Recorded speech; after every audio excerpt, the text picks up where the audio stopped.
acho que as posições que mais pagam dividendos. Todos os dados, né, todas as informações sobre as empresas são públicas e estão no site do GRI. Então, se você digitar no Google, Banco do Brasil, RI, Sim. IRB, RI, Itaú, RI, né? Qualquer empresa da Bolsa que esteja listada, mais o RI na frente, tem o site lá de relações com investidores, que você tem acesso a todas as informações possíveis, né? E que o investidor precisa ter acesso. Então, baseado nisso, nessas informações que são públicas, mas que vocês precisam ter um interesse de ir atrás, o que a gente busca analisar ali, né? Como eu disse, boa empresa não necessariamente é sinônimo de um bom investimento. Sim. É o preço que vai determinar isso. Não importa a qualidade da empresa. Toda empresa tem o seu preço. Seu preço justo, né? Claro, isso se você segue o Value Investing, né? Que é a bíblia, né, dos investidores de longo prazo, né? Costuma ser. Então, pensando em preço, o que é muito importante para o investidor? Seria, assim, incabível dizer aqui para vocês, vocês trabalham, obviamente, vocês têm que acompanhar a bolsa todos os dias, toda hora, ficar ali obcecado e tentar comprar na mínima. Isso é impossível, nem quem trabalha com o mercado consegue acertar ali né, da mosca voando. Não dá, impossível.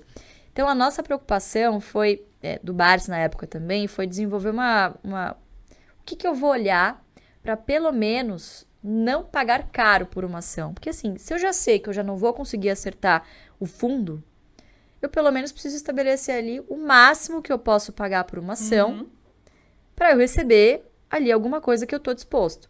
Então, qual foi o filtro que ele começou a usar? 6% ao ano só em dividendos. Às vezes as pessoas falam, putz, mas não é muito pouco, mas a gente está falando só de dividendos. Lembrando que se o dividendo deriva do lucro e o lucro ao longo do tempo é corrigido por inflação, a gente está falando de uma métrica real. Então, ele não é 100% comparável com uma Selic, por exemplo. Da Selic, você tira o IPCA e aí você tem a taxa de juros real. É com esse que a gente tem que comparar. Claro, no longo prazo é isso que faz sentido. Então, 6% é o teto.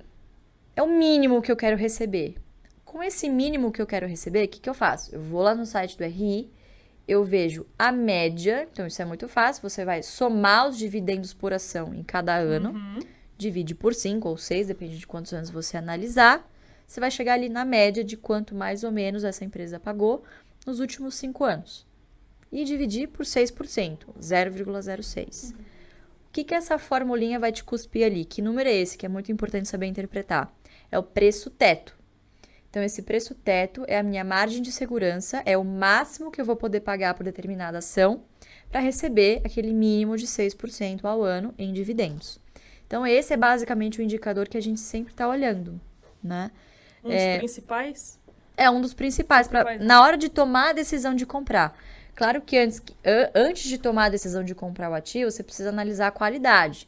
Então, aí vem toda uma análise contábil. Então, você precisa analisar não só os múltiplos, mas também EBITDA, endividamento, liquidez, né? Todo aquele fluxo de caixa. Então, tem toda uma análise por trás. Eu tô falando já dos finalmente, né? Sim. Então, as pessoas acham que a gente faz um filtro por dividendo, que tá pagando mais no momento. Não, a gente gosta de histórico. Não necessariamente o que está pagando mais agora vai ser o que vai pagar no futuro. Então, por exemplo, a Taesa é uma que está sempre no top 10 das boas pagadoras. Está pagando muito bem agora, a tendência é que continue. Não nesse nível, porque depende muito do IGPM, né?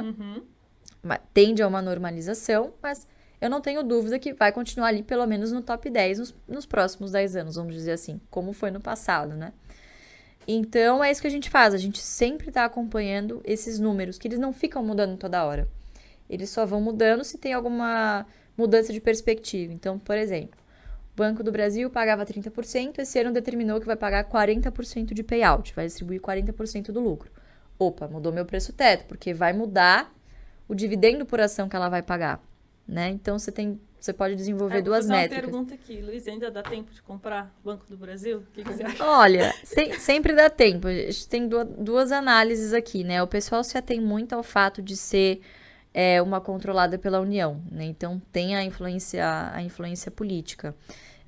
Mas é um banco, assim, cujo estatuto, cujas regras de governança têm dado uma certa blindagem, né? Eu acho que de 2016 para cá, pelo menos tem se tentado isso, né, se conquistar isso com a lei das estatais, uma maior segurança jurídica, Sim. né, um comprometimento dos administradores, até uma política mais rígida de indicação pelo governo desses candidatos que sentam nos conselhos de administração, né?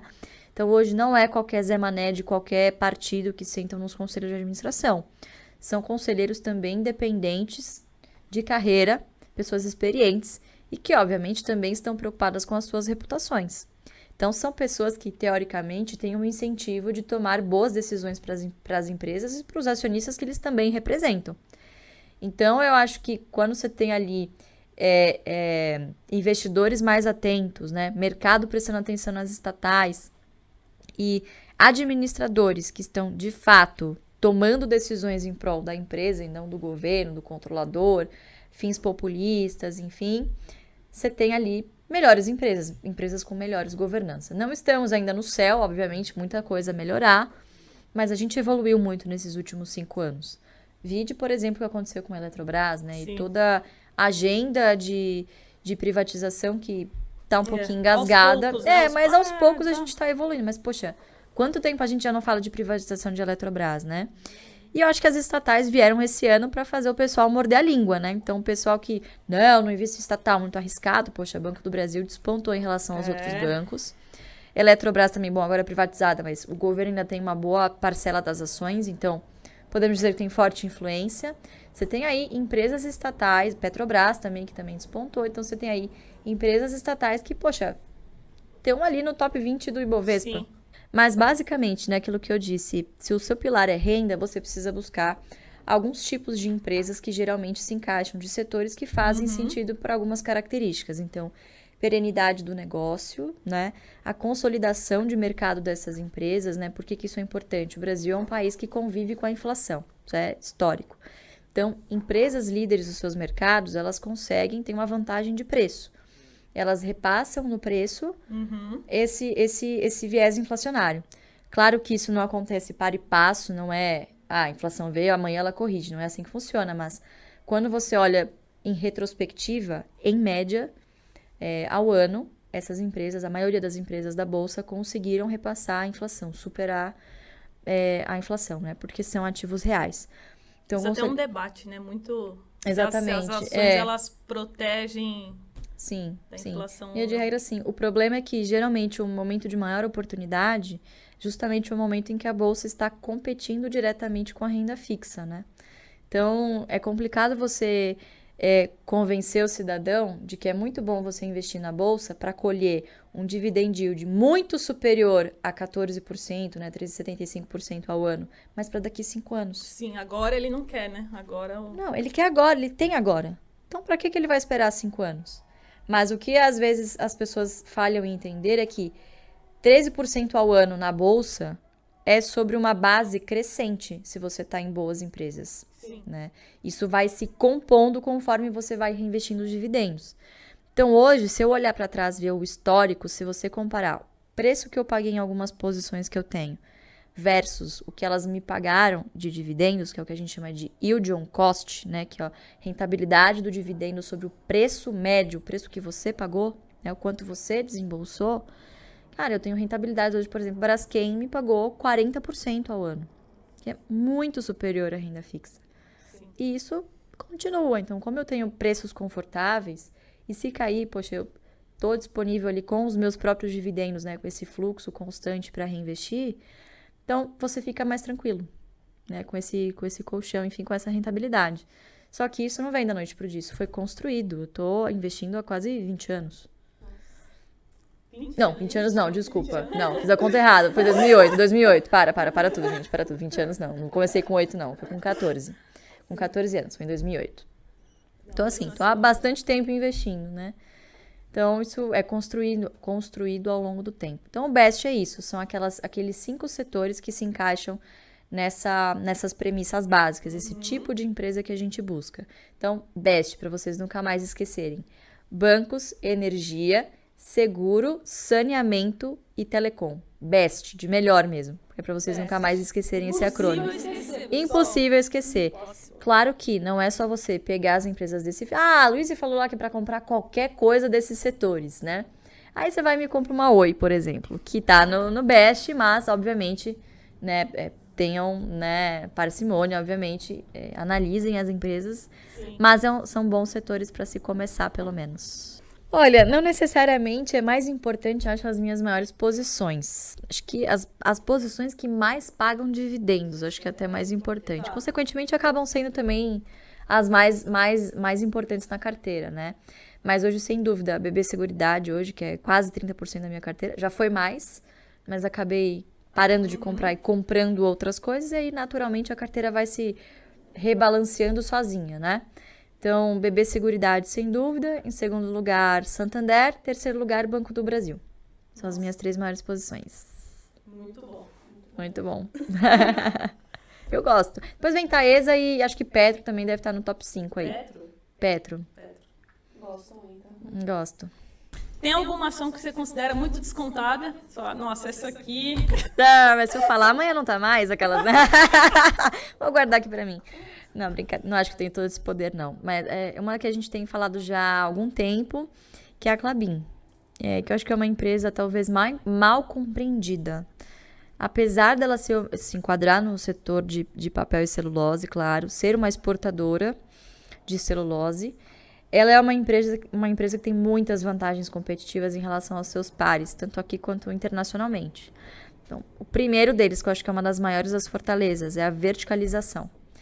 Então, ela possui o controle hoje, desde a semente que ela desenvolve, que ela precisa que os eucaliptos tenham um padrão, para que aquela celulose siga um padrão de qualidade, desde a semente até as florestas, a celulose, o papel e a embalagem. Então, são os 4 grandes segmentos que a empresa atua. E olha que legal, ela foi lá, plantou a floresta, pode vender a madeira. Ah, o preço não tá bom, a margem tá melhor na celulose, vai lá, vende a celulose. O preço da celulose caiu? Legal, vende menos celulose, beneficia o produto na cadeia, né? Quer dizer, agrega valor, transforma em papel, Sacraft, papel cartão, LPB, que é Tetra Pak, né? Aquele tipo de embalagem especial, ou vai para as embalagens comuns de e-commerce, enfim, papelão, né? Caixa de papelão. Então, ela tem muitos caminhos ao longo da cadeia. Ela vai escolher a maior margem, obviamente o que vai otimizar ali os seus resultados. Então, você ser acionista de uma empresa que pode escolher para quem ela vende, basicamente, é isso que eu estou querendo dizer, é uma vantagem muito forte, principalmente se você for uma empresa comoditizada, com receitas em dólar. Então, eu acho que é uma vantagem muito boa para a Klabin, né? Que, de novo, é uma empresa que não é best, foge um pouquinho do óbvio, não tem um histórico muito positivo nesses últimos 3 anos, principalmente de dividendos, porque algumas coisas aconteceram no meio do caminho. Então, primeiro veio a pandemia, todo mundo deu uma segurada ali naquele primeiro momento, né? Não sabia o que estava por vir. Depois, o câmbio subiu bastante, então, efeito cambial, apesar de não ser caixa, ele afeta o lucro. E a empresa não tinha, naquele momento, uma política de hedge. Então, 2020 e 2021 foram anos meio ali minguados de dividendo. Mas a empresa parou de pagar circunstancialmente. Ela nunca virou e falou para o acionista, vou parar de pagar. Não. Ela tem uma política muito bem definida, que ela é X%, não vou lembrar agora, mas acho que é 30% do EBITDA. Então, é uma métrica muito fácil e que é uma métrica operacional. Ela precisa olhar o EBITDA justamente por isso, né? Quando você olha para trás, o lucro tem um comportamento errático por causa do efeito cambial. Então, com essa política baseada no EBITDA e sabendo que a empresa tem ali a intenção de pagar dividendos, aí sim eu acho que agora o investidor começa a ter uma melhor visibilidade do potencial da Klabin como uma boa pagadora de dividendos. Eu já tive Klabin no passado, eu acabei vendendo no início de 2021 por essa falta de visibilidade dos dividendos, então, de novo, não tinha ainda uma política de hedge. A empresa estava com um prejuízo acumulado grande no PL, então, mesmo que você seja uma máquina de imprimir dinheiro, você não pode contabilmente distribuir dividendos se você tem uma conta ali de prejuízo acumulado no patrimônio líquido. Não pode. Então, precisa esperar zerar essa conta, que ela zerou agora no terceiro trimestre do ano passado, quarto tri, não lembro, e voltou a pagar dividendo agora. Então, agora que o preço da ação está melhor, eu estou olhando para ela de novo e, se Deus permitir, vou comprar para não vendê-la, né? Espero. Estou aguardando um preço de entrada aí. Sim, então tá aí, pessoal, Klabin. Estudem depois. Estudem. Não comprem só porque eu falei. Estudem porque eu falei. favor, por Diferente. favor.